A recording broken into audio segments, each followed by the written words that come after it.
নষ্ট বা নরম হয়ে যাওয়া মুড়ি দিয়ে আজ আপনাদের তৈরি করে দেখাবো খুবই মজার একটা রেসিপি। আসসালামু আলাইকুম everyone, welcome to my another cooking video.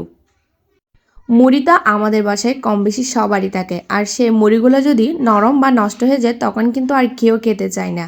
তো আজকে থেকে নরম বা নষ্ট হয়ে যাওয়া মুড়িগুলো কিন্তু আর ফেলে দিবেন না, এভাবে পাকোড়া বানিয়ে খেয়ে ফেলবেন, অনেক বেশি মজার হয়। আর মাত্র 10 মিনিটে এই পাকোড়াগুলো তৈরি করা যায়, আর খেতেও কিন্তু অনেক বেশি মজার হয়।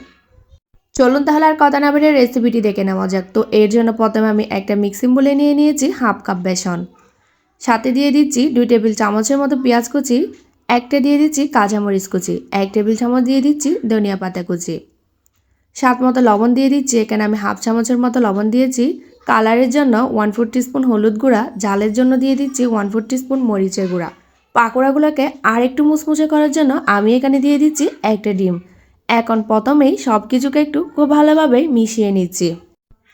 দেন এখানে আমি অ্যাড করে দিচ্ছি অল্প অল্প একটু পানি, অল্প একটু পানি দিয়ে এখানে আমি একটা পারফেক্ট ডো তৈরি করে নেব। খুব বেশি ঘন বা খুব বেশি পাতলাও নয়। দেখতে পাচ্ছেন আপনারা আমি ডোটা কীভাবে তৈরি করেছি। এখন এখানে আমি দিয়ে দিচ্ছি 3 কাপ মুড়ি। মুড়িগুলোকে দিয়ে খুব ভালোভাবে মাখিয়ে নিতে হবে। অবশ্যই এই কাজটা হাত দিয়ে করবেন। একটু সময় নিয়ে মুড়িগুলোকে মাখিয়ে নেবেন যাতে মুড়িগুলো ভালোভাবে নরম হয়ে আসে।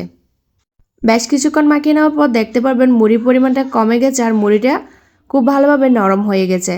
এখন এগুলোকে আমি শেপ দিয়ে নিব। আপনাদের পছন্দ মতো যে কোনো শেপ দিয়ে এগুলোকে তৈরি করতে পারেন। আমি আজকে আপনাদের এগুলো কাবাব শেপ দিয়ে দেখাচ্ছি। প্রথমে একটু গোল, তারপর হাত দিয়ে একটু চ্যাপ্টা করে আমি এগুলোকে কাবাবের শেপ দিয়ে নিলাম। একইভাবে আমি সবগুলোকে বানিয়ে নিব। আপনারা আপনাদের পছন্দ মতো যে কোনো শেপ দিয়ে এগুলোকে তৈরি করতে পারেন।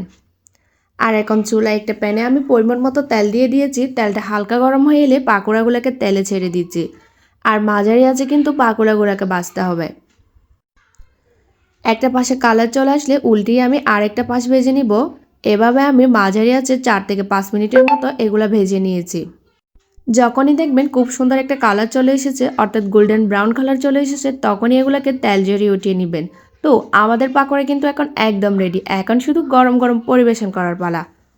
চুলার মধ্যে চা বসিয়ে কিন্তু গরম গরম এই পাকোড়াগুলো তৈরি করা যায়। শীতের সন্ধ্যায় 1 কাপ চায়ের সাথে এমন মুচমুচে পাকোড়া থাকলে আর কি লাগে বলুন তো।